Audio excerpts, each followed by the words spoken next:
오늘 말씀을 준비하면서요, 몇 가지 본문 말씀을 보면서 어떤 것을 선택할까. 오늘 보신 말씀대로 말라기는 굉장히 하나님의 엄중한, 특히 목사인 제게 목자들아 하는 두렵고 떨리는 그런 말씀의 내용이거든요. 1장 전체가 그렇습니다. 주일 아침에 좀 더 온화하고 사랑이 넘치는 본문 구절을 정하면 좋겠다. 아무리 다른 것과 비교해 보아도요, 이것이 제일 적당한 것 같더라고요. 그래서 좀 두렵게, 읽는 저도 좀 두려운 마음이 있었는데 두렵게 들리실지 모르겠지만 말라기의 말씀이 오늘 본문의 말씀입니다. 결혼 생활을 약 30년 정도 한 중년 부부가 잠을 자다가 남편이 갑자기 소스라치게 놀라며 깨어납니다. 아내가 같이 깨어나서 여보, 무슨 일이야? 나쁜 꿈 꾸었어? 왜 그래? 악몽이야. 무슨 꿈인데? 글쎄, 모델처럼 멋진 여자와 당신이 싸우는 거야. 내가 왜? 왜 싸우는데? 글쎄, 그 여자와 당신이 나를 차지하겠다고 싸우는 거야. 에이, 뭐 무서운 꿈도 아니네. 그런데 당신이 이겼어. 1899년에요. 정신분석학을 처음으로 주장했던, 연구했던 지그문트 프로이드라는 사람이 책을 썼죠. 정신분석학에 대한. 그리고 인간은 보여지는 의식 말고 보이지 않는 무언가가 있는데 엄청나다. 당시 서양 철학은요, 인간의 뛰어난 탁월성이 어디에 있냐면 스스로 통찰하고 사고하고 결정하고 가장 좋은 것을 선택해서 합리적으로 일을 해나가는 것, 여기에 인간의 탁월성이 있다고. 이것이 서양 철학의 바탕이었는데, 그래서 우리 중학교 때 여러분 기억하시죠? 데카르트가 한 말, 나는 생각한다, 고로 존재한다. 생각에, 의식에 분명한 표현이 있는 곳에 존재의 가치가 있다고 말을 했는데, 이 지그문트 프로이드는요, 이렇게 말했습니다. 생각하지 않는 곳에서 내가 존재한다. 와, 놀라운 이야기예요. 그리고 보여지는 의식, 표현되는 사람의 의식 말고, 그런 실력 말고 더 큰 것이 있는데, 인간의 내면엔 마치 어떤 사람이 바다를 보는데 바다 위에 부는 바람에 일렁이는 파도와 물결뿐만 아니라 사실 그 바다에 보이지 않는 깊은 심연 속에는 그 형태나 크기가 도대체 얼마일지 상상할 수 없는 어마어마한 괴물이 있는데 그것이 바로 무의식이다. 이렇게 그 학자는 말했습니다. 인간에게는 의식 말고 우리가 생각조차 상상조차 할 수 없는 무의식의 세계가 어마어마하다는 겁니다. 그러면서 그렇게 말했던 거죠. 생각하지 않는 곳에서 내가 오히려 존재한다. 이렇게 말을 했습니다. 그리고 그 이후에 꿈의 해석 등등 여러 가지 책을 펴내게 되었는데 그 사람의 말은 이렇습니다. 사람의 속에 잠재되어 있는 무한한 그런 무의식의 세계의 표현 중에 하나가 꿈이다. 이렇게 말했습니다. 저도 내년 6월 달이면 결혼한 지 30년이 되는데 지금 저는 이런 꿈을 제가 꾼 것이 아니고요. 저는 이런 꿈을 꾸지 않습니다. 무의식의 표현은 이 꿈, 저는 꾸지 않죠. 한국 속담 중에요, 이런 말이 있습니다. 사람이 숨길 수 없는 두 가지가 있는데 하나는 터져나오는 재채기, 그렇죠. 또 하나는 사랑하는 것이다. 이렇게 말했습니다. 맞는 말인 것 같아요. 3년 동안 열심히 사내에서 남몰래 몰래 연애를 했던 두 사람이 3년 후에 결혼을 발표합니다. 우리가 결혼을 발표하면 다 놀라겠지? 회사가 뒤집어질 거야 하고 발표를 했는데 아무도 놀라지 않는 겁니다. 그리고 그 중에 한 사람이 말하기를 너희 둘이 몰래 연애한 걸 모르는 사람 너희 둘뿐이야. 그랬다는 겁니다. 다 안다는 거죠. 사랑을 하면 그 두 사람은 3년 동안 열심히 자기의 동선을 숨기고 대화도 주의하고 애썼지만 그 사랑하는 걸 숨길 수 없었다는 겁니다. 주위 사람은 다 알았다는 것이죠. 실제로 우린 보지 않습니까? 누군가 사랑에 빠지면 그 눈동자를 보면 사랑이 뿜뿜 쏟아져 나오는 걸 우리가 발견할 수 있잖아요. 근데 오늘 본문에 보면요, 1장 2절에 보면 하나님의 사랑은 우리는 추정하기에, 우리 생각하기에 하나님의 사랑은 바다보다 깊고 우주보다 넓다고 말을 하는데 하나님이 말씀하십니다. 내가 너희를 사랑하였노라 말씀하셨는데, 그리고 그렇게 표현하셨을 텐데 말라기 시대의 이스라엘 사람들은 말했습니다. 하나님이 어떻게 우리를 사랑하였나이까? 이렇게 반문하고 있다는 것입니다. 그 큰 하나님의 사랑이 표현됐을 텐데 그들이 이렇게 반문을 했습니다. 하나님의 사랑이 우리에게 어떻게 표현됐습니까? 놀라운 것은요, 그때 그 당시의 상황은 이스라엘 백성들이 바벨론 70년의 포로에서 풀려나 고토로 돌아왔습니다. 그리고 70년 동안 황폐해진 그 땅 생각해 보시기 바랍니다. 70년 동안 일구지 못한 밭, 또 가꾸지 못한 집들, 얼마나 황폐해졌을까요? 밭들은 잡초로 가득 찼을 것입니다. 70년 동안요. 근데 그들이 돌아와서 그 황폐해진 땅을 옥토로 가꾸고 평안을 누리고, 심지어요 무너졌던 솔로몬의 성전까지 스룹바벨 성전으로 다시 세워졌습니다. 물론 그 성전은 솔로몬의 성전보다 비교하여 모양이 참 그렇게 아름답지 못하고 크지 않았기 때문에 그 옛날의 영광을 생각했던 연로하신 분들은 그 성전을 보고 오히려 눈물을 흘렸습니다. 우리 성전이 옛날엔 화려했는데, 솔로몬의 성전을 말하는 것입니다.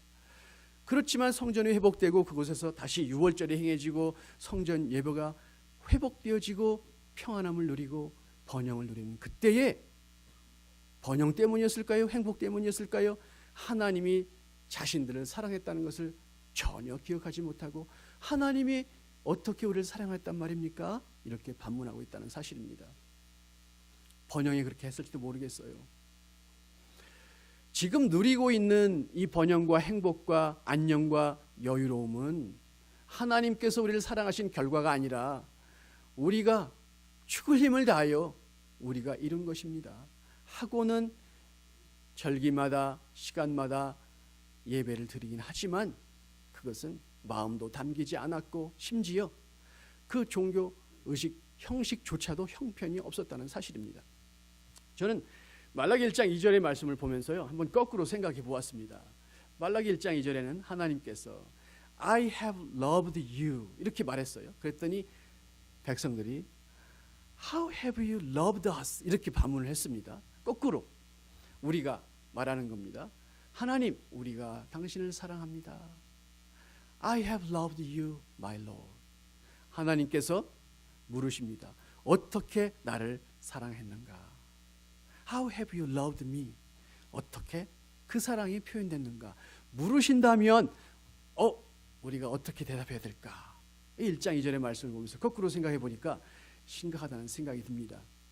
여러분, 하나님을 사랑하십니까? 예.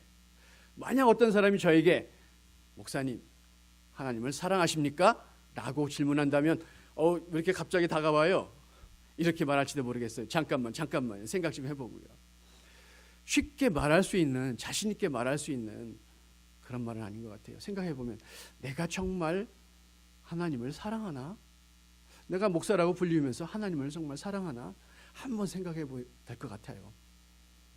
그런데 저나 여러분이나 여러분 하나님을 사랑하십니까? 라는 질문이 있으면 반드시 아멘 해야 됩니다.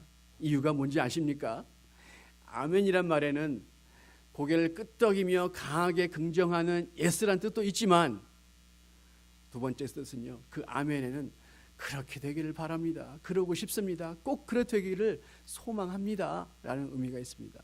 자, 그러면 다시 한번 여러분에게 질문해 볼게요. 여러분, 하나님을 사랑하십니까? 아까보다 훨씬 커졌어요.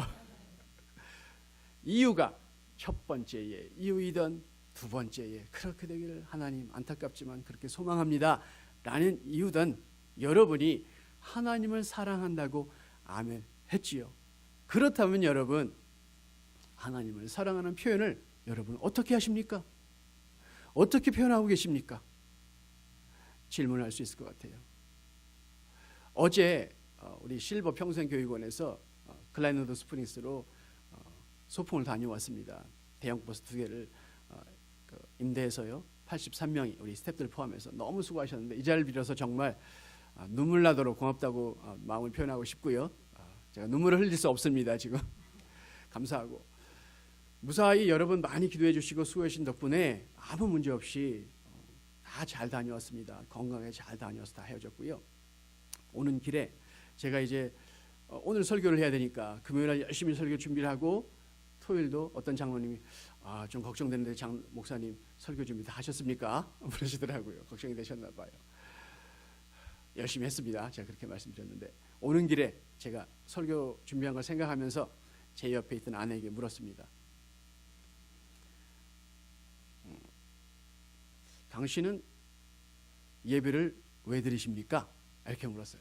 그랬더니 저를 쳐다보면서 2, 3초간 대답을 못하고 있었습니다. 저는 그 순간 발견했습니다.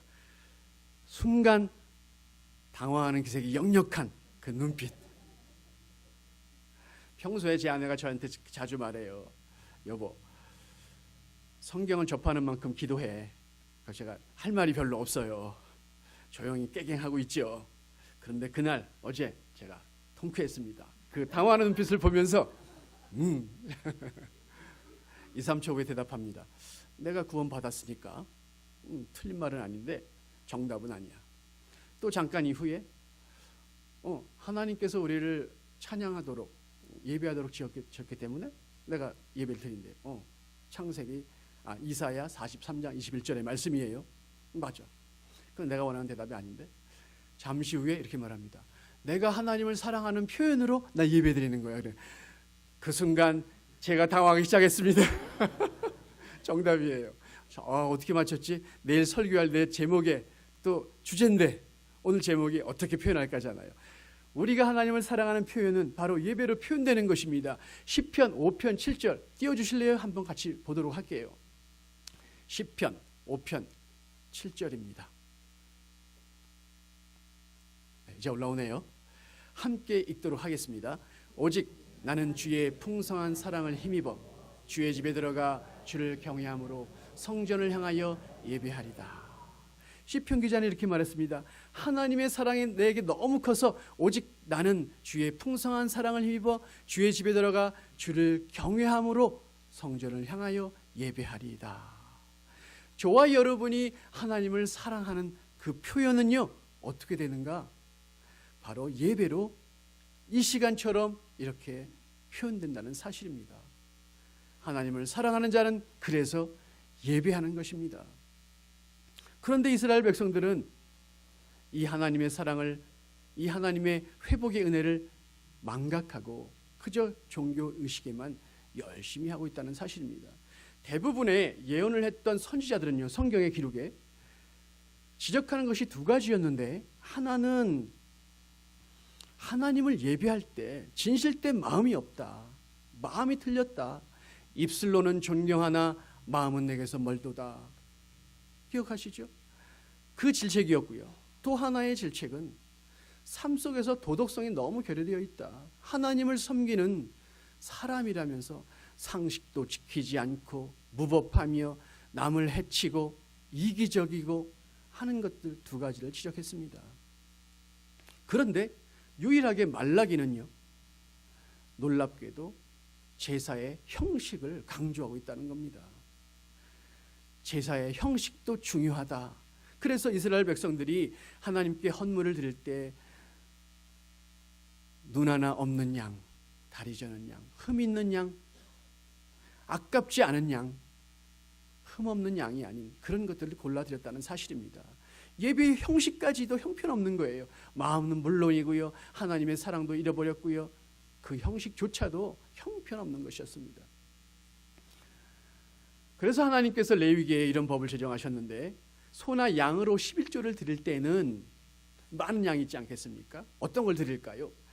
목자의 나무 밑으로, 막대기 밑으로 지나가는 10번째 양을 하나님께 11조로 드리라, 이렇게 명령하셨습니다. 그래서 목자의 막대기를 다 놓고 양을 지나가게 합니다. 한 마리, 두 마리 지나가서 10번째 지나가는 양이 혹 눈먼 양이라 할지라도, 흠이 많은 양이라 할지라도 하나님이 기뻐 받으시는 10번째 하나님이 지정하시는 그 귀한 헌물이 되는 것이지요. 그런데 말라기 시대의 이스라엘 백성들은 이 분명한 사실을 알고도 막대기를 대고 지나가는 양의 한 마리, 시단 양 빨리, 한 마리, 두 마리, 10번째 시단 양이 지나가려고 하면 잠깐 막았다가 형편없는 양이 지나가서 그것을 헌물로 드리는 것이지요. 그 예배의 형식은 중요하지 않다고 우리는 생각하지만 예배의 형식에 바로 그 마음이 표현되었다는 사실이에요. 오늘 우리는 말합니다. 예배 마음이 중요하지. 마음이 중요한 거지. 하나님을 사랑하는 마음만 있으면 되지. 이렇게 말하지 않겠습니까? 말라기 선지자는 이런 것을 크게 이스라엘 백성들을 질책하고 있다는 사실입니다. 더 놀라운 것은요. 더 두려운 것은 제가 목소리로 더 두려운 것은 질책하는 이 내용에 만군의 여호와께서 너희에게 말씀하시니라. 너희 제사장들아 이렇게 꾸짖고 있다는 사실입니다. 말라기 시대나 지금이나 교만한 목사가 문제인 것 같아요. 장로님들이 죄송합니다. 문제인 것 같아요. 권사님들, 집사님들이 또 리더들이 문제인 것 같아요. 예배의 형식까지도 마음은 물론이요 형식조차도 이루어지지 않는 것이 우리 지도자들의 문제가 아닐까요? 말라기는요 두려운 말씀이지만 우리를 두렵게 하기 위한 하나님의 말씀이 아닙니다.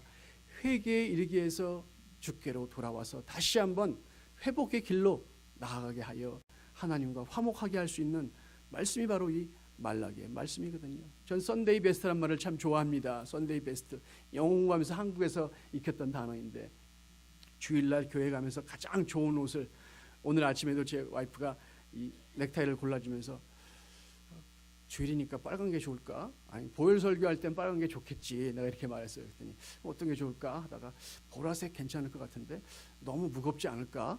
내가 소화할 수 있을까? 이런 말도 하더라고요. 나를 뭘로 보고. 그래서 내가 그래서 그거 줘. 오늘 보라색으로 이렇게 빛나는 가장 좋은 것으로 어떻게 하면 제가 넥타이를 뭘 매든 무슨 상관이 있겠어요. 예배드리는 마음이 중요하죠.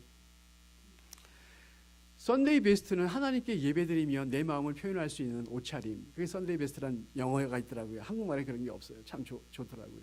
그래서 토요일날 제가 좋은 옷을 입고도 혹 미혼인 사람들이 데이트하러 갈 때 나 오늘 썬데이 베스트 입었어 하면 썬데이만 입는 것이 아니라 월요일에도 나 썬데이 베스트 입었어. 제일 좋은 옷을 특별히 입었어. 이렇게 말할 수 있는 거죠. 그런 관용어로 사용되는 말인데 교회에 오면서 죄송합니다.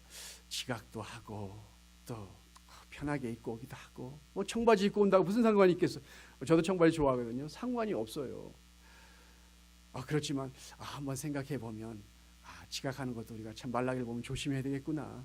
아침에 나오면서 내가 청바지 입어도 나한테 제일 좋은 청바지, 내가 제일 좋아하는 청바지, 이건 좋겠구나 이런 생각을 해보게 됐습니다. 저뿐만 아니라 여러분도 한번 오시면서 오늘은 내가 늦었지만 다음 주부터 정 목사님 설교할 때부터 내가 지각하지 말아야지. 또 내 나름 내가 제일 좋아하는 옷을 입고 가야지. 머리도 한번 더 빗고 가야지. 이런 형식도 중요하다는 것을 여러분 기억하시기 바랍니다. 저와 여러분이 하나님을 사랑한다면 하나님이 물으실 겁니다. 어떻게 나를 사랑하는가? How have you loved me? 어떻게 내 사랑을 나에게 표현할 것인가? 저는 이렇게 거꾸로 한번 생각해 봤습니다. 그런데요, 놀랍게 말씀이 육신이 되어 이 땅에 오신 예수님, 즉 하나님이신 그분께서 이 질문을 하셨다는 사실입니다. 요한복음 21장 띄워보실래요? 같이 한번 읽어보겠습니다. 자, 21장 15절부터 17절인데요. 같이 한번 읽습니다. 시작. 그들이 조반 먹은 후에 예수께서 시몬 베드로에게 이르시되 요한의 아들 시몬아 내가 이 사람들보다 나를 더 사랑하느냐 하시니 이르되 주님 그러하나이다. 내가 주님을 사랑하는 줄 주님께서 아시나이다. 이르시되 내 어린 양을 먹이라 하시고 또 두 번째 이르시되 요한의 아들 시몬아 내가 나를 사랑하느냐 하시니 이르되 주님 그러하나이다. 내가 주님을 사랑하는 줄 주님께서 아시나이다. 이르시되 내 양을 치라 하시고 세 번째 이르시되 요한의 아들 시몬아 내가 나를 사랑하느냐 하시니 주께서 세 번째 내가 나를 사랑하느냐 하심으로 베드로가 근심하여 이르되 주님 모든 것을 아시오매 내가 주님을 사랑하는 줄 주님께서. 아멘. 제가 제 상상뿐만 아니라 하나님께서 네가 나를 사랑한다면 어떻게 사랑하느냐 하는 것이 제 역으로 생각하는 상상이었는데 성경을 보니까 상상만이 아니었고요. 말씀이신 그분께서, 하나님이신 예수님께서 베드로에게 친히 질문하셨습니다. 그 순간에 베드로는 저와 여러분, 이 시간에 저와 여러분, 아니 모든 인류를 대표하여 하나님께 질문을 받은 것이에요. 내가 나를 사랑하느냐 하는 질문에 베드로는 사랑한다고 3번이나 말을 했고, 3번째는 마음에 아이고 3번째나 물으시냐 하고 근심하며 주께서 아시나이다 하고 사랑 고백을 했습니다. 사랑 고백을 했더니 예수님께서 내가 나를 사랑한다면 그 사랑의 표현으로 이렇게 해라 라고 구체적으로 말씀해 주신 거예요. 내 양을 치라, 내 어린 양을 먹이라, 내 양을 먹이라. 그 양이 누굽니까? 저와 여러분이고요, 온 인류 사람들일 겁니다. 하나님께서 사랑하시는, 돌보시는, 친히 돌보시는 그 양들을 저와 여러분이 하나님을 사랑한다면, 예수님을 사랑한다면 그들을 돌보고, 어린 양, 앞인지 뒤인지 구분 못하는 어린 양, 흠이 있는 양, 앞을 못 보는 양, 저는 양, 약한 양, 수많은 종류의 양이 있지 않겠습니까? 다 3번이나 반복하신 것을 보면 모든 양을 흠이 있거나 없거나 사랑하시는 예수님, 그 양을 돌보시는 예수님께서 우리에게 내가 나를 사랑한다면, 내가 하나님을 사랑한다면 그들을 돌보라 이렇게 말씀을 하셨다는 사실입니다.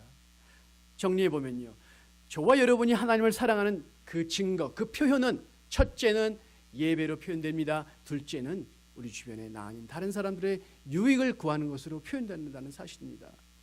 나 아닌 다른 사람을 어려울 때 위로하고 격려하고 칭찬하고 높여주고 존경하고 존중하고, 나보다 낮게 아니고요, 지읒 아니고 시옷, 낮게 높게 여기는 그 마음인 것이죠. 이것이 하나님을 사랑하는 마음이 표현되는 것이라는 사실입니다. 3주 전이라고 기록되어 있는데요, 주일이었는데 예배 다 마치고 거의 돌아가시고 제가 라비에 있는 컴퓨터에서 보고서를 작성하고 있는데 뒤편에서 두 사람이 좀 높은 목소리가 들립니다. 한 장로님이 어떤 집사님에게 집사님 오늘 수고 많으셨어요. 그랬더니 그 집사님이 아니에요, 장로님이 수고 많으셨네요, 이렇게 말씀하시더라고요. 그 말씀하신 장로님은 이모 장로님, 제가 프라이버시가 있으니까 이름을 말씀할 수 없고 이모 장로님이었고, 그리고 같이 이야기를 나누었던 집사님은 한모 집사님, 프라이버시가 있으니까 말씀 못 드리죠. 대화 내용은 이랬습니다. 집사님 수고 많으셨어요. 너무 잘 됐어요. 그 집사님이 장로님이 더 수고 많았는데요. 보통은 이렇게 끝나잖아요. 근데 그 장로님이 또 말합니다. 아니에요, 집사님이 수고가 더 컸어요. 그 집사님은 무슨 말씀, 장로님이 더 수고 많으셨어요. 제가 컴퓨터를 이렇게 보고서를 작성하다가 그 두 번째 반복되는 얘기를 듣고 쳐다보았습니다. 그리고 제가 이렇게 말했습니다. 이 분위기 이거 뭐예요? 그랬더니 두 분이 막 웃으시더라고요. 프라이버시가 있어서 제가 이름 말씀 못 드리지만 그 장로님은 이모 제이슨 장로님, 그 집사님은 한모 영철 집사님. 본인들은 저는 지금도 본인들이 무슨 대화의 내용인지 잘 기억을 못해요. 근데 그 순간에 제가 그렇게 농담 삼아 이 분위기 이거 뭐예요? 이렇게 따지듯이 말했지만 그 자리가 바로 천국이었습니다. 그 자리가 서로 칭찬하는, 서로 높여주는 하나님을 사랑하는 표현의 자리였습니다.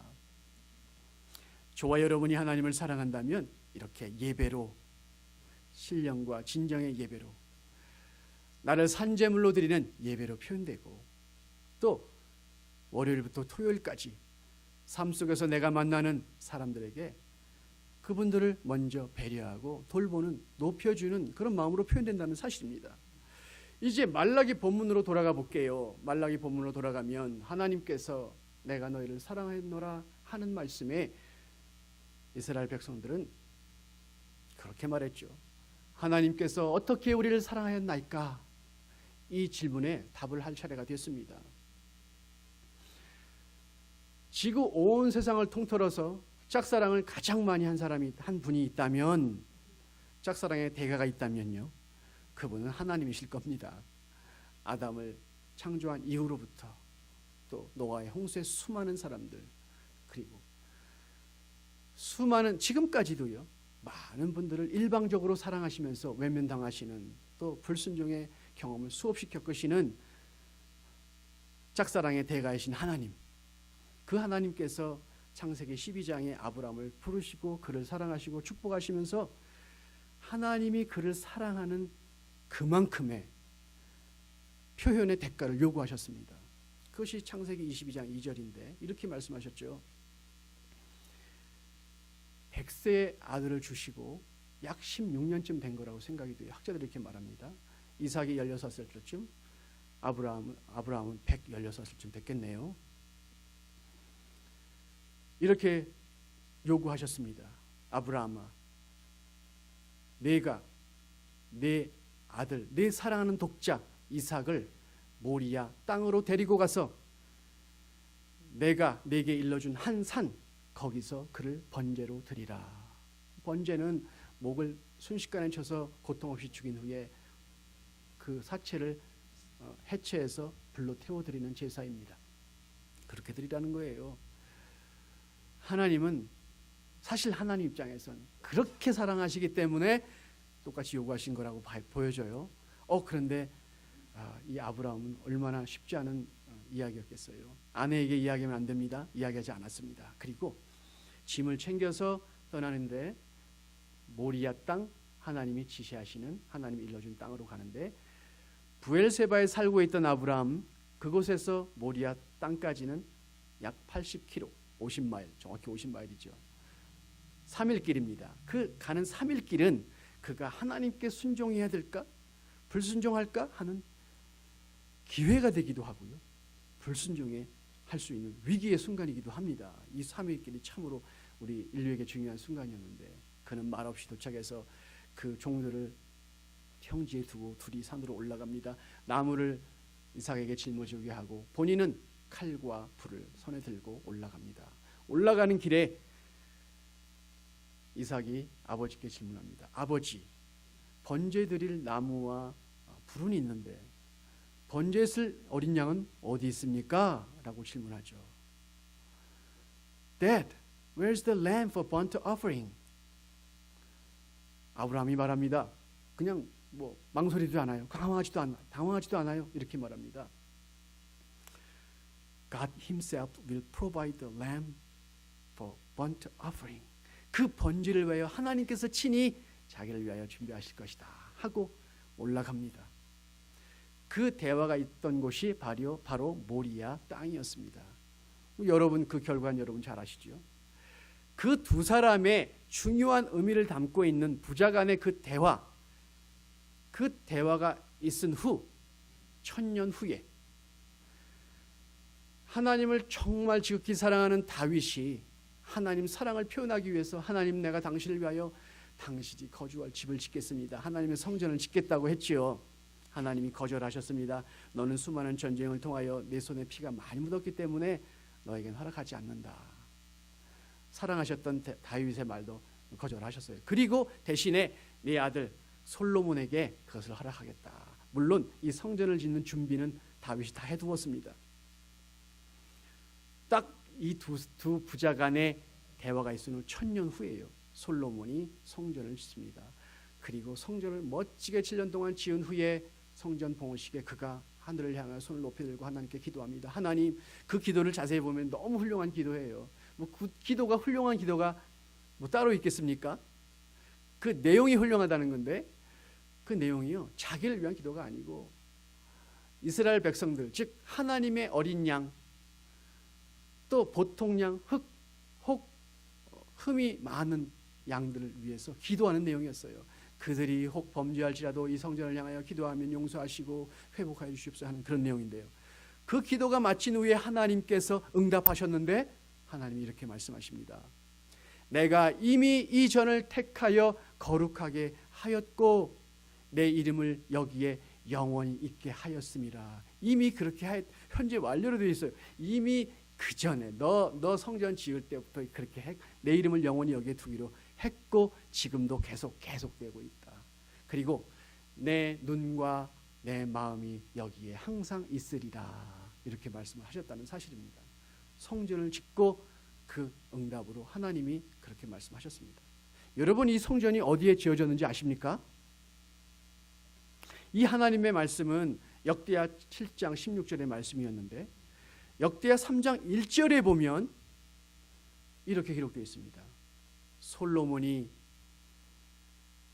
여호와의 전 건축하기를 시작했는데 그것이 어디냐면 솔로몬이 예루살렘 모리아 땅에 여호와의 전 건축하기를 시작하니, 이렇게 시작되고 있습니다.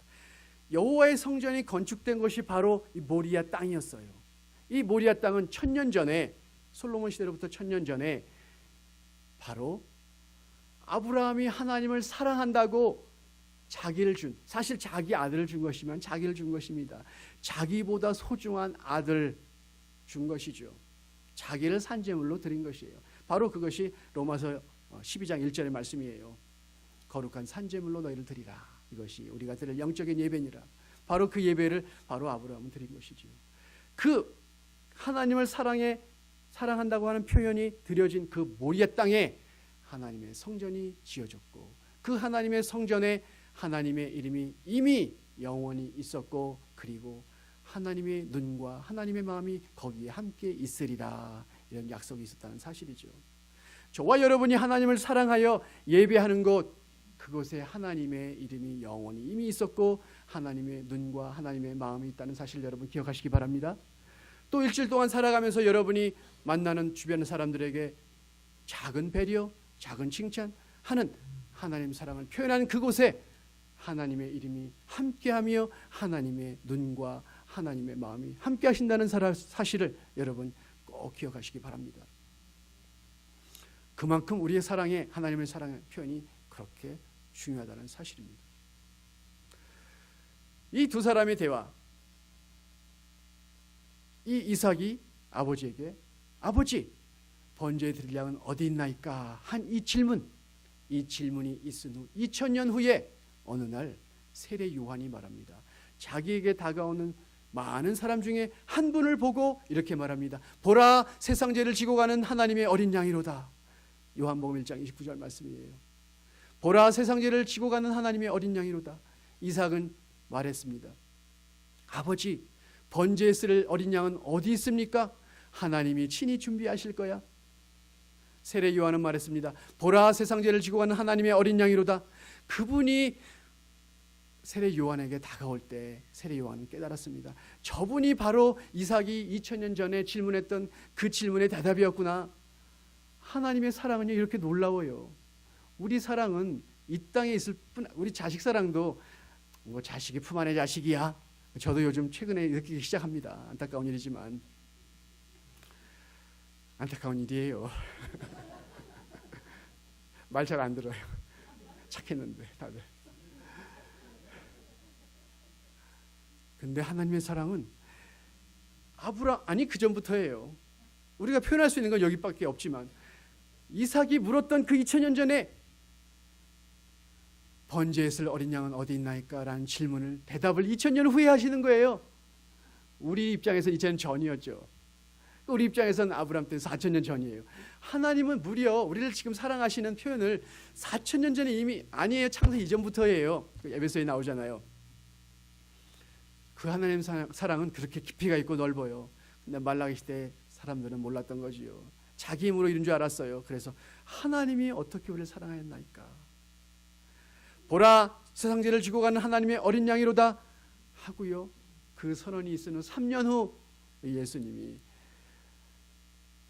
이삭이 그랬던 것처럼 나무짐 십자가를 지시고 골고다 언덕으로 갈보리산으로 갑니다. 골고다라는 뜻은요, 히브리어인데 갈보리란 같은 뜻이에요. 갈보리산 올라갑니다. 이미 예수님은 채찍에 맞아 온몸이 만신창이가 되어서 그 나무 십자가는 정말 무거웠습니다. 올라가서 한 산에서 십자가에, 갈보리산이죠, 골고다 언덕, 그곳에 십자가에 달리시는데 그곳이 어딘지 아십니까, 여러분? 제 설교를 이제 시작부터 이해하셨다면 거기겠지 뭐, 이렇게 짐작하실 수 있겠죠. 흔히 말합니다. 예수님이 달리신 그 갈보리 언덕은 영문밖이라고, 성문밖입니다. 예루살렘 성문밖. 그 모리아 땅은 어디냐면요, 예루살렘 성을 둘러싸고 있는 그 지대를 다 모리아 땅이라고 합니다. 즉 하나님께서 아브라함에게 내 아들, 내 사랑하는 독자 이삭을 데리고 모리아 땅으로 가서 내가 네게 일러준 한 산 거기로 가서 그를 번제로 드리라.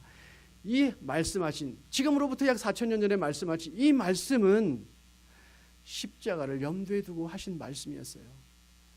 내 아들, 제 아들 아니에요. 하나님의 아들, 내 아들, 내 사랑하는 독자 예수 그리스도를 모리아 땅으로 데리고 가서 내가 지정한 한 산 거기서 그를 온 인류를 위하여 번제로 드리리라. 이것이 하나님의 아브라함을 향한 말씀이었고 질문이었어요. 하나님은 그 잔인한 하나님이 아니에요. 그 사랑이 너무 커서 오해하는 것이지요. 아브라함도 순간 오해했을 것입니다. 놀라운 것은요, 지금도 예수 믿는 우리도 순간순간 어려움이 겪을 때마다 하나님을 오해할 적이 많다는 사실입니다. 예수님이 십자가에 달리신 그곳은 바로 모리아 산이요 모리아 땅이었습니다. 골고다 언덕 갈보리 산이었습니다. 저와 여러분의 하나님을 사랑한다고 하는 표현이 있는 곳에 하나님의 놀라운 상상할 수 없는 그 큰, 설명할 수 없는 그 큰 사랑이 그곳에서 표현되었습니다. 거기가 바로 십자가의 사실입니다. 그래서 저와 여러분이 예수님, 하나님을 사랑한다는 표현을 할 때, 예배드릴 때, 또 하나님을 사랑하는 다른 사람을 높여줄 때 그곳에 십자가가 있어요. 하나님의 사랑이 표현됩니다. 우리의 하나님을 사랑한다고 하는 표현을 할 때 그곳에 하나님의 사랑이 표현된다는 사실을 여러분 기억하시기 바랍니다. 아닙니다. 제가 말을 잘못했네요. 제가 거꾸로 말했어요. 저와 여러분이 하나님을 사랑한다는 표현이 있는 곳에 하나님의 사랑이 표현되는 것이 아니라 거꾸로 이미 이 시공을 초월한 수천 년 전의 시간과 공간을 초월한 이 하나님의 놀라운 사랑이 있었기에 우리가 하나님께 예배드리는 것이에요. 그 하나님의 사랑을 우리가 먼저 받았기에 우리가 나 아닌 다른 사람을 먼저 생각할 수 있다는 사실입니다. 시편 5편 7절의 깨달음은 놀라워요. 그래서 시작은 그렇게 말했습니다. 내가 오직 주의 풍성한 사랑을 힘입어, 이게 앞에 나와 있어요. 주의 사랑을 힘입어 주의 집에 있으며 주를 경외함으로 성전을 향하여 예배하리이다. 여러분 기억하시기 바랍니다. 앞으로 살아갈 한 동안도 평탄하지 않을 수 있습니다. 어려울 수 있습니다. 녹록하지 않을 거예요. 그러나 여러분 오늘 이 시간에 예배를 기억하시기 바랍니다. 또 삶 속에서 우리가 우리의 사랑을 표현하는 것은 바로 하나님을 사랑하는 표현하는 사실을 기억하기 바랍니다. 그러나 그렇게 할 수 있는 그 힘의 근원은 하나님께서 우리를 먼저 사랑하였기 때문이라는 사실을 여러분 잊지 않고 기억하는 한 주간 되시기를 예수님의 이름으로 축원합니다. 기도하겠습니다. 살아계신 우리 하나님 아버지 참으로 감사합니다. 우리가 하나님을 사랑하여 예배하는 줄 알았습니다. 우리가 하나님을 사랑하여 그래도 내가 괜찮은 사람이라 다른 사람을 높여주고 칭찬하고 격려하고 위로하고 남을 나보다 낮게 여기는 그런 사람인 줄 알았습니다. 내 인격의 한 부분인 줄 알았습니다. 그런데 하나님의 말씀을 들어보니 우리 하나님께서 말할 수 없는 사랑으로 우리를 사랑하셨기에 그 사랑 때문에 그 힘을 근거로 하여 하나님께 예배드릴 수 있고 하나님을 사랑하는 편으로 이웃을 사랑할 수 있는 힘을 얻었습니다.